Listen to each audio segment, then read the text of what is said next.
This is not a paid or sponsored video. I've had good luck using Chinese-made Stratocaster and especially Telecaster bodies that I've found on eBay in my guitar build projects. I'm not going to get into the politics of buying from China. If you do not want to buy anything made in China, and this is a passion of yours, as my daughter says, you do you. I've built about a dozen guitars using these bodies with success. My experience is that they are spot on specifications and even go as far as having pilot holes drilled for the bridge on the Telecaster model that are exact. This is not a general statement about all bodies from China, just from a specific manufacturer, and the eBay link is in the video description. As a result, I thought I would try a Mustang body. The same manufacturer also makes Mustang, Jaguar, and Jazzmaster bodies.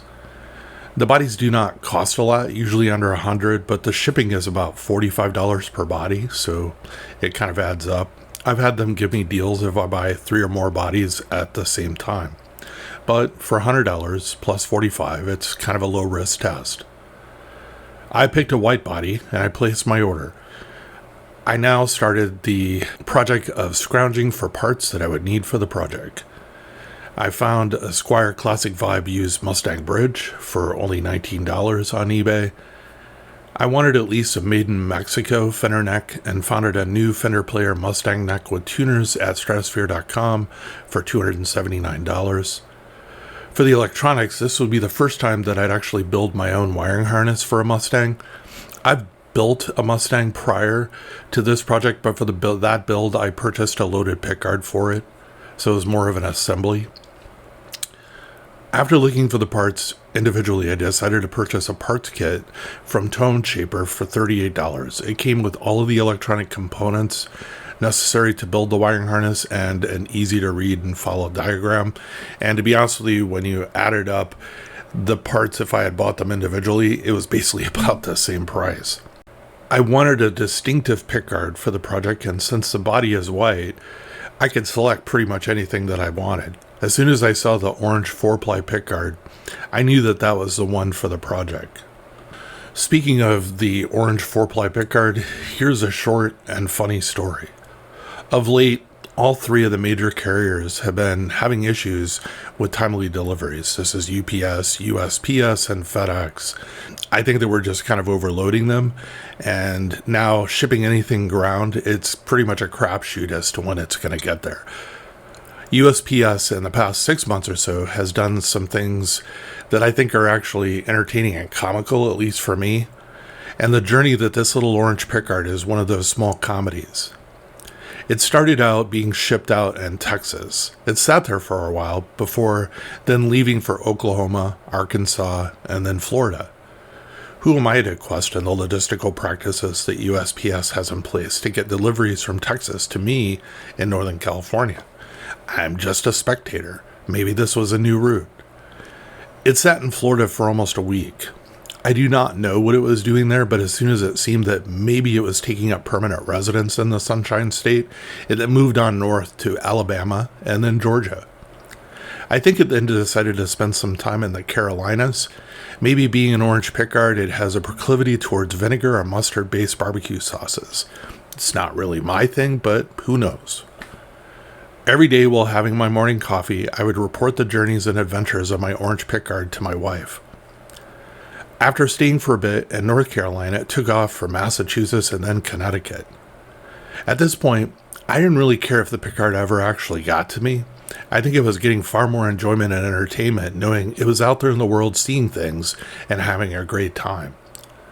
Then as quickly as it had all started, the pickguard retraced its steps through the states it had been in already and was finally delivered to me after 28 days.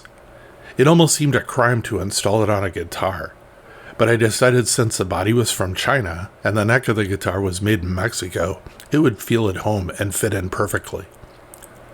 When I got the bridge, I realized I was still missing a part. The bridge didn't come with a set of thimbles. I placed an order with True Custom, and USPS promptly delivered them to my house in a boring way that was lacking any form of entertainment that I could vicariously live through, like the journey of the pickguard. The thimbles fit in the body without me having to make any adjustments or filing. I ran the ground wire through the hole in the side of the control cavity and put the fanned out wire strands below the thimble. If you could ever say that building a wire harness was fun, then the Mustang wiring harness build would be, for me, the most fun. It's kind of cool because the wires zig and zag across the two switches in sort of a cats in the cradle string game like pattern. Some of the challenges I had with the build are the following. The pickguard overhung the front of the tremolo plate. I ended up having to use my Dremel tool and grind off a little. I thought maybe it was something to do with the orange pickguard, so I swapped out a Fender-made white pickguard, and I still had the same issue. I was worried this meant that the bridge was not at the correct distance, and then as a result, the scale of the guitar then would be wrong. But when I measured from the front of the nut to where the strings sat on top of the saddles, it was spot on 24 inches. Next, like any guitar of the Jaguar family, I found that the bridge bottomed out and the string height was still too high. I couldn't adjust it anymore.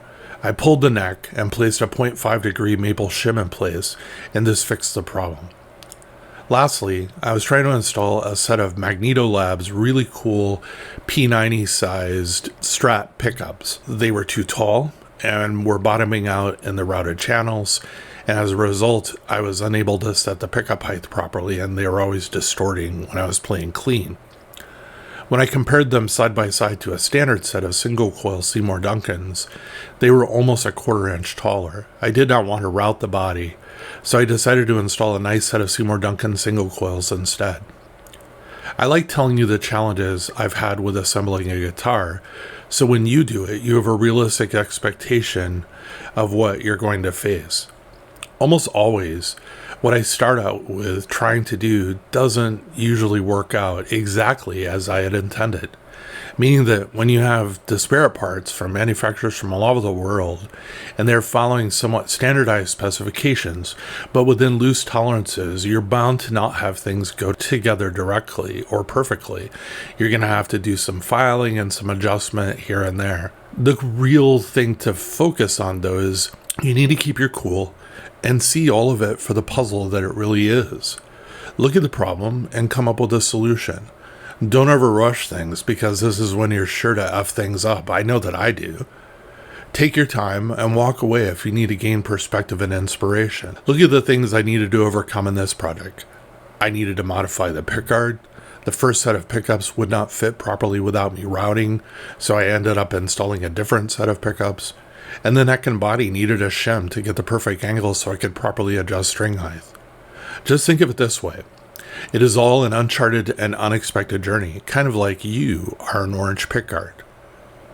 The guitar assembled is lightweight, coming in under 7 pounds, and it sounds great.